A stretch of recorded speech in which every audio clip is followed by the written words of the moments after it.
I don't think we could have you on without discussing the $750 billion gorilla in the room, which is Tesla. And yeah, I know you have a very comprehensive thesis, and I'll let you kind of give us a high level overview of that. But I'm wondering what you kind of think in terms of Tesla's kind of health and forecast going into H2 as well as into 23 and 24.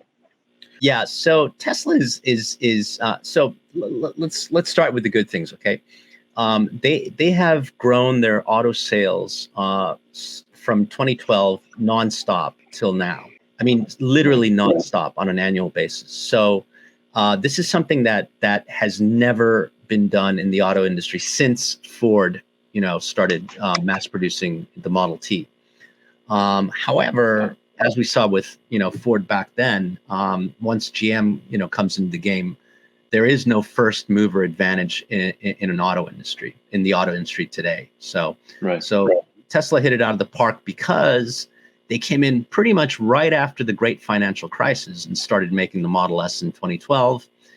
Then they introduced the Model 3, and you had quantitative easing going on. You had, interest rates, at 0 to 1%, and then now we're at, not only, we're at ultra QE right now with what the Fed's doing, or has done ever since the pandemic. So it's no surprise that it's become a bubble, and I think Tesla is the biggest bubble I think anybody alive right now has seen, and I think that it will be. It will crash very hard, and it will have some collateral damage. I imagine people being arrested. I imagine, third parties like Morgan Stanley having problems because they're so leveraged to Elon Musk and Tesla. And I think the basic sort of crash point comes when they have a bad quarter. Now, I think in this environment, and given the way they can sort of sell every car they produce, whether it's actually sold or not, or whether it's actually in demand or not. They've sort of mastered the art of channel stuffing. They did it with the Model S and the Model X as they were aging. Both of these models are now 50% below their peak levels in 2017. The big bogey in the room is the Model 3, which is now a 5-year-old. If we go into 2023, it's a 6-year-old model. That's very old in the car industry. I mean, that's in need of a full model change. And of course, Tesla doesn't do full model changes. And I think that's because Elon Musk does not understand the auto industry. He has good engineers, he's got good designers, but he himself does not. He thinks that it's because it's a Tesla, it will sell forever. Hence, no new model pipeline. They have the Cybertruck, but that's actually, from most suppliers I speak to, that won't be in mass production until 2025. So they basically are facing 2023 and 2024 without any new models. And the Model 3 is like I said, in 2023 will be a 6-year-old, 7-year-old model. That is going to come under immense pressure, especially if, from the start of 2023, as I just mentioned, because of higher chip supply, the new car inventories get replenished.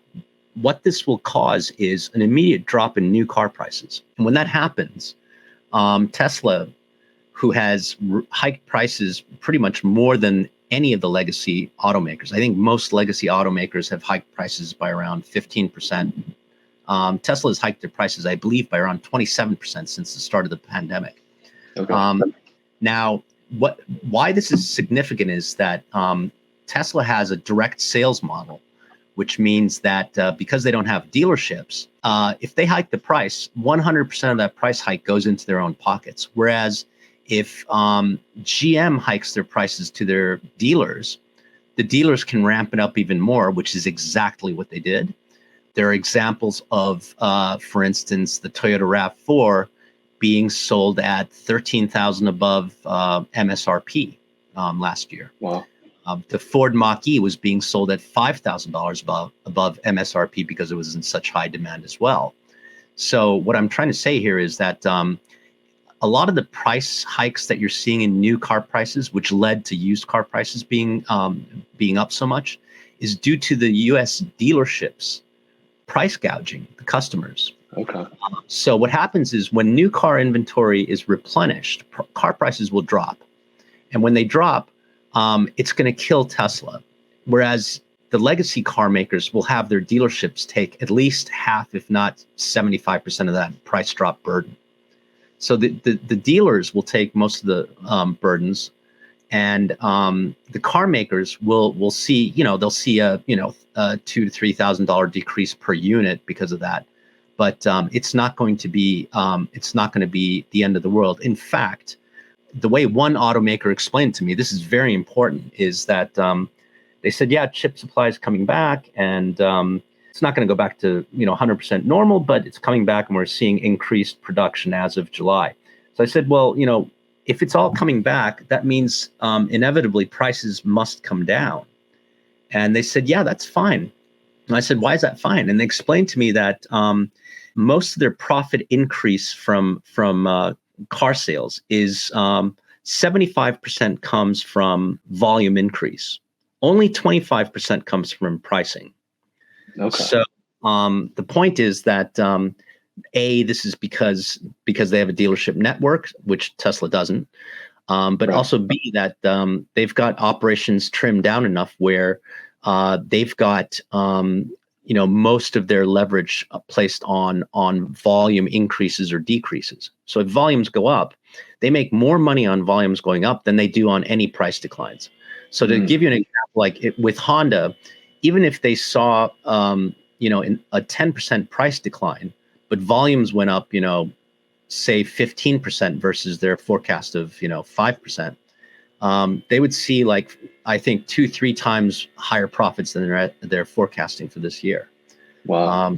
So this is something that's really important. And few people focus on this. They just think, Tesla's they just built 2 new factories. That's actually going to really hurt them, because I've seen very few examples, except for Toyota with the RAV4, because that was really in high demand. Very few car makers to build 2 new factories for existing models which are aging, Right. With no new models, to speak of. So I think this is where it's going to come to a halt. And when it happens, it's going to happen very quickly. I think we might be looking. I think this is the way it'll pan out. We'll be looking at Q1 delivery estimates, and they'll come out and announce deliveries in line with estimates, and then they'll come out with their Q1 earnings, and the profits will be absolutely horrifically bad. And that's because car prices will most likely have dropped. So whether that happens in Q1 or Q2, I don't know, but I think it's definitely on the table in 2023. Right. Very insightful. And so I think the other major tail risk for Tesla, or one of them, is FSD and the current ongoing TSA investigations. FSD now has, I think, the lowest take rates on record, around 13%. Along with these investigations, I'm wondering if you see real material risk that FSD could be removed from the market, as well as how much is currently priced into the valuation. Well, so I think the thing to really realize first is that most institutional investors don't take Tesla's Autopilot or FSD seriously. It used to. I mean, it was a big sort of icing on the cake, and then some. For some less intelligent investors, it sort of led to them saying, well, that's why it's worth 5 times the normal valuation of the average car maker. I mean, Tesla's trading at 50 times, Volkswagen's trading at 4 times. The difference is FSD. This is not currently, but that's what the argument, I think, was maybe 2 or 3 years ago. I don't think the current valuation in Tesla really involves that much FSD. I hope I'm wrong, because I think that the regulators are coming down on Tesla's Autopilot. But I think that if the regulators do come down on them, and I think the chances are higher than they were before. When during the Trump administration, there was no real there was no real head of the NHTSA. There was only an acting head, which is sort of what Trump did with a lot of regulatory agencies. But right.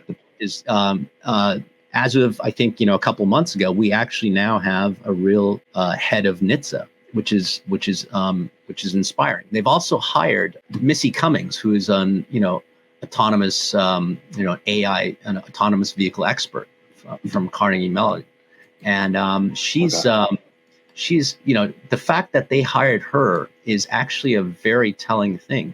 She was one of the biggest sort of opponents of the way Tesla is trading their autonomous driving, package, full self-driving, beta testing it on their customers. Nobody does this. And not only that, but you've actually had, I think over a dozen complaints from FSD beta testers saying that, their cars crashed on them. And so this is a big problem. And I think that the momentum is growing. And I think sometime probably by the end of this year or early next year, you will see possibly a recall of Autopilot. And in what fashion, I don't know. Does it affect the stock price? I would guess not that much. It might drop for a day or two. But like I just said, and as you mentioned, the take rate on Autopilot right now is only, FSD is only about 13%. It's actually possibly lower. That was from Q1. I think it's closer to 10% now. Okay. Will it kill them monetarily? Well, it is. Gosh, it is like, I think $500 million a year. No, it can't be $500 million a year, but it peaked out, I think in 2021. And the whole point is that I don't think it'll be bad news. It'll be, bad headlines, but I don't think it's going to be, I don't think it'll be the end of the world. It's not what's going to get Tesla deflated as a bubble. Right. Makes sense.